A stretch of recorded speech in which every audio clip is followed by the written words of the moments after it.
Alright guys, na-miss nyo ba ako? So nandito ulit tayo guys sa may Honda Venus Marketing upang mag-price update ng mga motor nila for this month of August. Siyempre pag-uusapan natin yung cash, down payment, installment at siyempre alamin na din natin kung may nag-promo ba sa mga motor ni Honda. At meron akong nakita guys na bagong modelo dito kaya abangan nyo dahil gagawan ko yun ng review at walkthrough. Kaya naman tara, samahan nyo ikutan yung mga motor nila.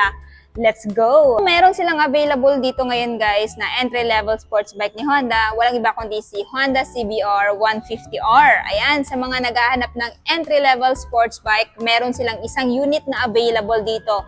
So, mga nagtatanong, ito yung inspired kay CV1000 na Fireblade. So, kung interested kayo nito guys for this month, ito ay may presyo ngayon na spot cash is 183,900. Pero kung installment naman, down payment is 14,160 at monthly sa 3 years na 8,591 at rebates na 200. Pero meron pa kayong mapagpipilian na bracket guys, 6 months up to 36 months. So pili na lang kayo kung alin dyan yung gusto nyo magiging monthly.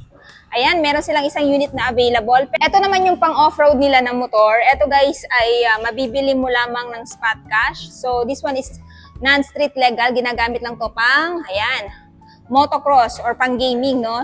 Ito ay si CRF 250RX at for this month, ito ay nagkakahalaga ngayon dito sa Honda Venus na 469,000 pesos. So again, wala siyang monthly or installment. So ito yung motor na maganda guys.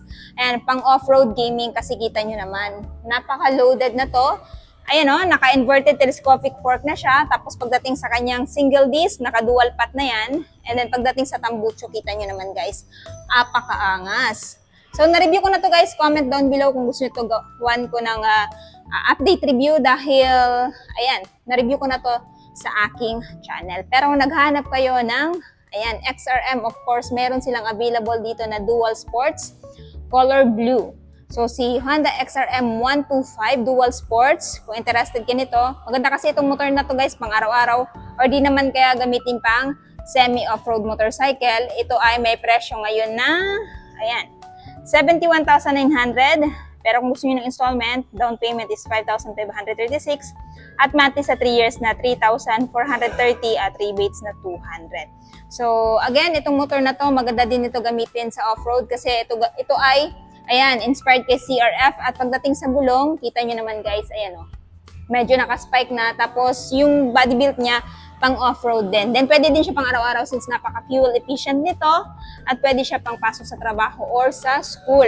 Na ma-average nga pala ito guys ng, ayan, kaya nitong umabot up to 60 km per liter, pero it may vary pa rin guys sa throttle hobby ninyo. Pero kung naghahanap kayo ng, ayan, road sports na RS, of course, meron silang dalawang unit na available. Meron silang matte black at itong glossy black and glossy red. So, pili na lang kayo dyan, guys. Maganda din ito gamitin pang araw-araw kasi matipid din ito sa gasolina, pang pasok sa trabaho, sa school. Ayan. Pero kung gusto nyo pang aura-aura, pwede din. So, ito ngayon ay may spot cash, guys, na 75,900. Pero kung gusto nyo ng hulugan, of course, meron siyang down payment na 5,844 at monthly sa 3 years na 3,614 at rebates na 200. Ayan. So, ito yung kanyang headlight, guys. So, ito naman yung kanyang dashboard. Analog pa rin yan. Tapos, yung kanyang side profile. Yan, sporty pa rin yung design. Nice. Next, meron din silang motor dito na pwede pang, ayan, ride. Of course, hindi mawawala si ADV 160. This one, guys, is yung mayroong ABS at TCS. Na-review ko na din to. So, kung gusto niyo ng detailed review, i-check niyo na lang sa akin channel. So, yung kinaganda kasi dito, guys, comfort yung binibigay nito at saka pwede din ito pang, ano yan, off-road. Dahil nga naka-semi-black tire na din siya, tapos naka-naked handlebar. And isa pa, guys, meron din siyang option for cruising style. Ayan, para hindi kayo ngawet, no, sa biyahe. And of course, naka-subtank na din yung kanya suspension. Ayan, no, dual shock. Tapos, meron siyang 30 liters under seat. Meron din siyang charging port, tas adjustable din pala ito kanyang windshield. For better aerodynamics na din to. So kung interested kayo dito, ito ngayon ay may presyong, ayan, spot cash is 166,900. Down payment is 12,851 kung kukunin nyo ng hulugan at monthly sa 3 years na 8,502 at rebates na 200. Ayan. Next, kung naghahanap naman kayo, ayan, ng kuya ni Click 125. Of course, meron silang Click 160. Itong motor na to guys, maganda din i-ride. Ayan, dahil naka-liquid cooled na din. FI na din to. Maganda din gamitin pang araw-araw. Matipid kasi sa gasolina. At pang grab or di naman kaya, gamitin pang negosyo dahil malaki yung kanyang footboard, maging yung kanyang underseat storage. So, na-review ko na din itong isang to. So, kung gusto niyo ng mas detailed review, pakicheck na lang sa akin channel. At ang kinaganda pa dito guys, meron na din siyang built-in charging port para hindi kayo malobat pag bumabiyahe kayo. Ayan. So, si Click 160, if ever interested kayo for this month, ito ay may presyo. Spot cash is 116,900. Pero kung gusto niyo ng installment, mayroon siyang down payment na 9,000, tas monthly sa 3 years na 5,506 at rebates na 200. Tas pili na lang kayo dyan guys kung alin yung gusto nyong monthly. Kasi 6 months up to 36 months, ayan, available yung monthly nila. Ayan, next. Meron din silang available dito. Ito yung bago, latest model ni Honda Click. So, itong si Honda Click Matte Black. Ito yung itsura niya. So, as you can see guys, napaka-premium ng looks. No? At for me, goods na ganito yung kulay niya. Mas plain, minimal tingnan, mas maganda, no? Mas aggressive para sa akin. So, ito yung itsura ni Matte Black. Ganda ng pagkaka-paint, guys. Mafe-feel mo talaga yung texture ng pagkakamat. Medyo, hindi siya yung parang talagang, alam niyo yun, hindi katulad ng glossy na finish talaga. Ito medyo may pagka-rough na pagkamat. And for me, napakaganda. So, mas, lalong-lalo na kung lalagyan mo ito ng yung wax or like VS1, no? Para mas tumingkad yung pagkaka-matte black niya. Ayan. So, same lang naman sila ng specs features ng old version. Yung pinagkaiba lang talaga is yung kulay. So, this one guys is yung standard, no? Hindi ito yung premium version. So, kung interested kayo dito, ito ay may presyong, ayan, 81,900.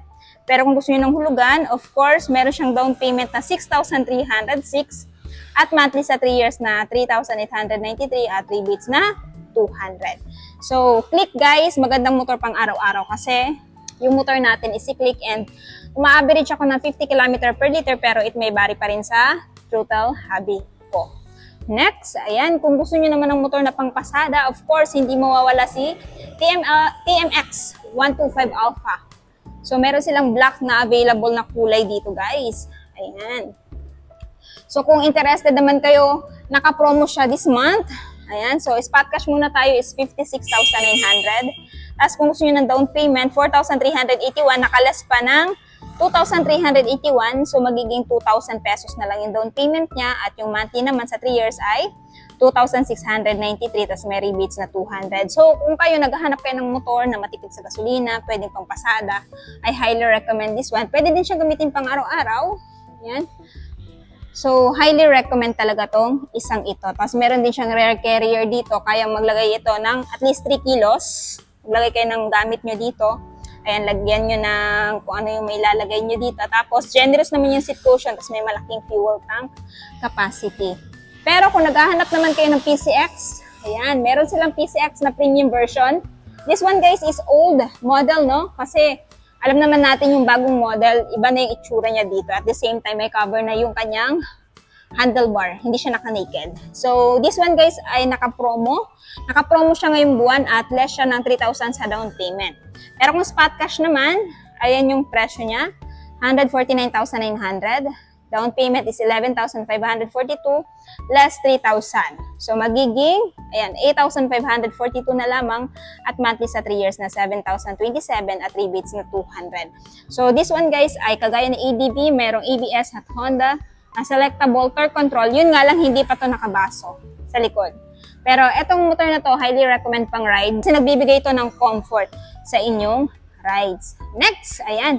Meron pa tayong isang motor na kapromo, si Honda Winner X Standard. Ayan. So, si Honda Winner X Standard for this month, guys, ito ay may COD. Ayan. 115,900. So, ang laki ng binaba niya, guys, kasi dati, yung presyo niya is 123,900. Tapos ngayon, 115 na lang. O, diba? So, kung naghahanap kayo ng Winner X, grab nyo yung opportunity, guys, kasi napakalaki ng dinrap ng presyo niya. Tapos, kung gusto niyo ng hulugan, meron din siyang promo. Less 1,000 sa down payment. So, 7,924 na lang yung down payment niya at monthly sa 3 years na 5,460, tas yung rebates na 200. So, eto si Honda Winner X Standard, maganda motor pang ride or ayan, pang racing, no?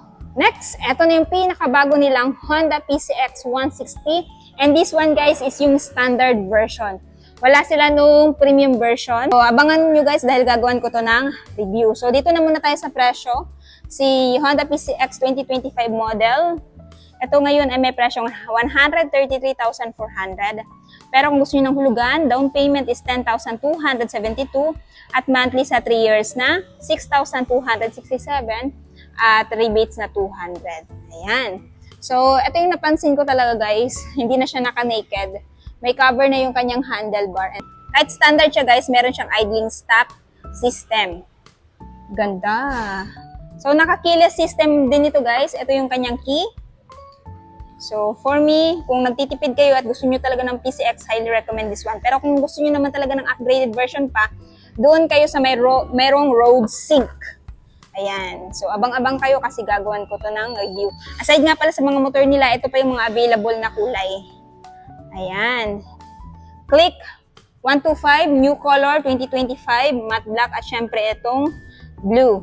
So, comment down below guys, alin sa mga motor dito yung gusto nyong bilhin. So, ayun na nga guys, natapos na nga natin ikutan yung mga motor ni Honda. Alin sa mga motor na nakakita ko sa video nito, yung natitikuhan yung bilhin. Paki-comment naman sa baba. At syempre, kung bago pa lang kayo sa channel ko at hindi pa nakapag-subscribe, huwag kalimutan mag-subscribe para ma-notify kayo once may bago tayong upload na gaya nito. So, yun guys, hanggang dito na muna tayo. Ride safe and peace out!